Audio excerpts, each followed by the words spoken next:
is Peter Berlinger, and I'm Jonas Röttler from Perfect8. Jonas, how are you today? Excellent, thank you. It's nice to be here in your home. Well, we love having the Perfect8 speakers in our home, but we also like to meet the people and the faces and the minds behind the products. And that's what we're going to do today. We're going to find out more about Perfect8, where it came from, where are you guys based, how did you get into the audio business? Let's just start right there. How did this start? It's a long story, but it started with me having the distribution for Apogee loudspeakers back in the 90s in Sweden. And then I ordered a pair of the Studio Grands, and they never came. Because Apogee, you know, they went bankrupt, they got acquired by ADS, so on and so forth, right?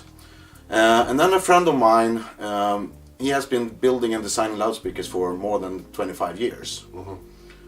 His name is Kolja Vilimsik, and basically I went to him and said, how much would it cost me for you to build me the world's best loudspeaker? That's how it started. That's how it started, with an idea, and this was back in 2000. So Perfect8's been in business for 14, 15 years now. Actually, the company was founded in November 2004. Okay. But the project started, as I said, in the year 2000, because we sat down, we had an initial brainstorming session about the loudspeaker, and we were then only talking about what would become the Force, the line array. Yeah. He spent over 4,500 man hours in research and development. Oh my gosh. And that's to design and to lay out the pre-production of the Force, which is the largest speaker you produce. Yeah, and that was then shown to me in 2003, and then this was actually supposed to be a one-off for me and then for a friend of mine. Oh really? Okay. Yeah, and then when we heard the prototype and we saw the prototype, we just decided that, you know, we got to market this. You got to share this with the world. Yeah, because it not only was it, you know, sounding very, very good, it was also looking very, very good. It was not a design criteria from the beginning. Well, viewers, as you know, Perfect8 loudspeakers are made of glass. Why don't you tell us about that? Did you want that from the very beginning, or how did that come about? Well, when we had this brainstorming session back in 2000, we talked about the finish of the exterior cabinet. We talked about piano lacquer, and we talked about other types of finishes. And I don't really like the piano lacquer because it's, however you do it, it's not going to get the perfect way that I want it to be. So I said, okay, what about dressing them in black glass? And that way we can get a very nice surface and so on. Kolja liked the idea. He went to talk with the glass manufacturer down in Germany, and the glass meister there, he said it won't work. What do you mean it won't work? It will break. The box will flex, the glass will break, and you will have a problem. So he went back, he redesigned things, he made sturdier bracing it internally, and so on. Came back with a new design. The glass meister says, no, it will break. Back and forth, and after 3 months of discussions with this glass manufacturer and this really master of glass, right? Kolja, out of more or less sheer frustration, says that, what if I build them completely out of glass, right? I see. And then the glass manufacturer said, well, yes, that might work, but the problem is that glass is actually one of the worst materials to build a loudspeaker out of. I know why. It rings. Exactly. If you take a wine glass, ding, so all that is energy storage. You get an impulse into the glass, the energy is stored and then retransmitted out later. And if you have this in a loudspeaker, what you're doing is you're modeling the sound, you're adding distortion in delay the distortion to everything. So we had to go back and then start, okay, so if I can make them out of glass, but glass doesn't work, what do I need to do, right? Because we didn't want to let this idea go with the glass finish, right, that we started with. And then he eventually came up with something that we now call the super silent glass, which is basically that we laminate the glass with dampening material inside to make it inert. So that's how we started, right? Because glass now, it has some good properties for building a loudspeaker. It's heavy, which is good. Yep. It doesn't flex that well, right? It's stiff, which is also good. And actually how the audio waves can reflect on the surface is also a very good feature. It's got a clear reflection from the glass, which is also good because then you can work with this and you can know what you're doing. But the bad thing is the ringing. So if we get rid of that and make it completely inert, then you get the best material to build a loudspeaker out of. So it was never supposed to be a loudspeaker out of glass. It was a function of a wish for not going with piano lacquer, and then later on it actually turned into an invention and a way to really improve on the cabinets of the loudspeakers, right? Well, the large loudspeaker, which is called the Force, is one of the most beautiful loudspeakers in the world. It's a line array. It's perhaps that and a handful of other speakers, not even one hand you can count on, that have the majesty of the look of that loudspeaker. It is simply magnificent. Thank you, sir. Yeah, simply magnificent. And then it's trickled down into two other speakers that you guys provide. And why don't you tell us all about that? Yeah, so the thing was that I sort of commissioned him to build me the world's best loudspeaker, right, back in 2000. And then, well, actually he didn't come back with one design, he came back with 3 designs. So when we started this project, I commissioned him to build me the world's best loudspeaker. But the thing is that he looked down and went all the way back to theory. So which physical principles could provide the best loudspeaker design, right? And that is, then he came up with the line array, which is the Force, the point source, which is the point, and then this cube, which is our take on the box loudspeaker. And this is also sort of a spin-off from the way that we did the subwoofers. But the subwoofers also have side-firing drivers, right? So when he measured this and he realized that they have the correct phase in front of the loudspeaker, he realized that I can use this for design of the box loudspeaker. So that's how it's all started, right? And actually the Cube and the Force were the Force was the first model I got, and then the Cube was the second one, Point was the third one that we got. So that was the order that they were actually built. Now I first saw the loudspeaker at a hi-fi show in Southern California, THE show, a little over 2 years ago. And I walked into the room, I looked at the speaker, I met you, and I looked at the price. I thought, these are very expensive. And then I sat down and listened, and I knew why. And that video, if you go back and look at it, you can actually hear the sound of the Point in that video and making its magic. So there's you have to pay for this type of performance. But when you do, you're in a league pretty much of just again, small handful of loudspeakers in the world that can perform at this level and produce your music so realistically in your room. Yeah, and I think that one of the reasons, I mean there are many reasons, we don't take any shortcuts to begin with, right? This was not the project that was commissioned, build me the best loudspeaker, you get X amount of budget. This was an infinite budget. I sent an open question to him saying how much would it cost? He gave me a figure and I said okay. And then he came in 50% of the budget, of course, but that's another thing. Yeah, right. Always. But that's fine. But so there's many reasons, but one is back to the resonances, and that we do not have any. Well, do not have. I shouldn't say that.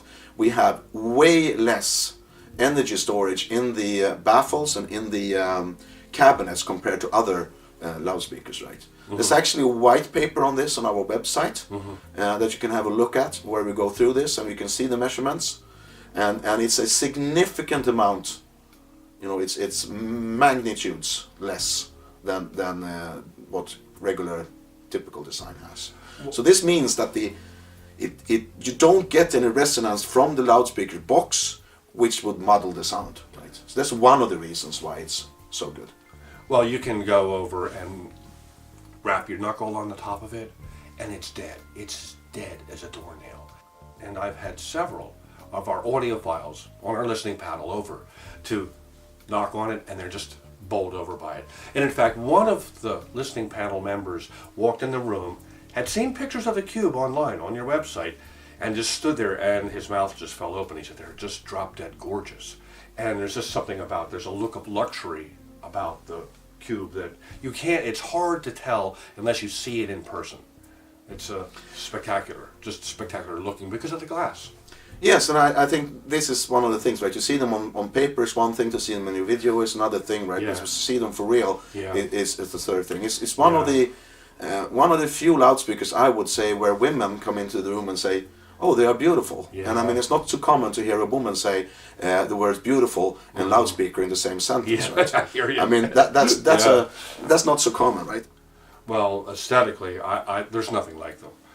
As you can see in the videos, in fact, if you saw the video several months back of the Triangle Art Zeus cartridge, we have a listening session. I mean, you can put headphones on and you can hear them, and then you can see them too, and how beautiful they are in a room and the beautiful music that they make. So the Cube, why the side firing mid-range units? Yeah, as I said, right, this was a finding when he was working with the subwoofers, right? Mm-hmm. And then he went from there. And the thing is that it has to do with the way that the audio dispersion patterns, right? A typical black box loudspeaker has and this is the tricky English word for me to pronounce, cardioid that's good. Yeah. Dispersion pattern, right? In the tweeter, but not in the woofers. But this way, we get them more to align so that the dispersion patterns are more alike. So that's why if you're measuring a box loudspeaker, it will measure one way in the tweeter and another way in the mid-range. There's a lot of softwares out there that can make the curve perfect for you, right? You just put it into the machine and then make it perfect, right? But that's not true, because what it does, it makes it perfect maybe for one spot, but not for you have two ears, right? At least I see what you're saying. Spot in time. Yeah. At the listening position. Yeah, exactly. And then it's also on-axis response. And this is important because the off-axis response is very, very important. And you can also have a look on our webpage where we show graphs of our off-axis responses, 15 degrees, 30 degrees, 45, etc. So you can see, of course, they are not the same as they are on-axis, but they're pretty close. But what is more important is that they are the same 15 degrees off-axis right is the same as 15 degrees off-axis left. And that's also true for 30, 30, 45, 45, etc.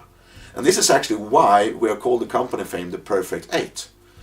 Some think it's because we have 8 drivers in the force, but it's not. It's because we have the dispersion pattern, if looked from above, cast a perfect 8. Oh. Well, that's one thing that these loudspeakers do that no other loudspeaker I've had in my room does. It captures the absolute phase of each pocket of the recording so that the layers in the room are all in their different space. You can hear them distinctly. It's uncanny, to be honest. It's reproducing the layers of that the recording engineer set down when the recording was made, and then puts them in different spots in your room.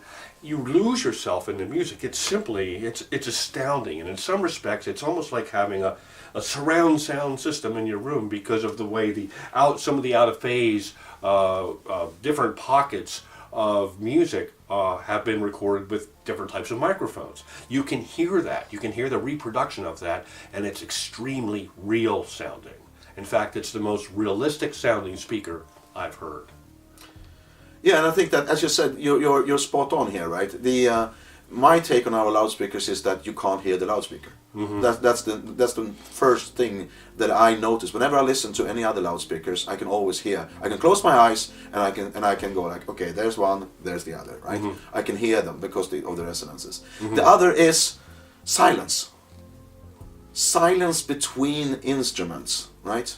You have the guitar over here, and then you have nothing except for the rear wall of the room coming in further back in this space, and then you have the lead singer or singer or whatever, right. and then you have the vocals here. Then you have nothing except for the rear wall of the room, and then you have the drums or whatever.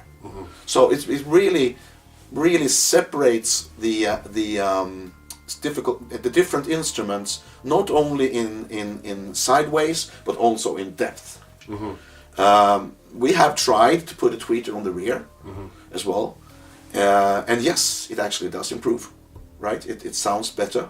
However, it takes the price range up to be in the same price range as the point, which makes it moot. Right? Yeah, what's the point? Yeah, exactly. Point taken. So yeah, so that's the reason why we're doing it. We're mixing a cardioid dispersion pattern with an omnidirectional dispersion pattern, but this is also works well for the brain, right? Psychoacoustics, I should say, right? So it's about how the brain interprets signals and how the brain can interimpose the recorded listening room into the actual listening room, right?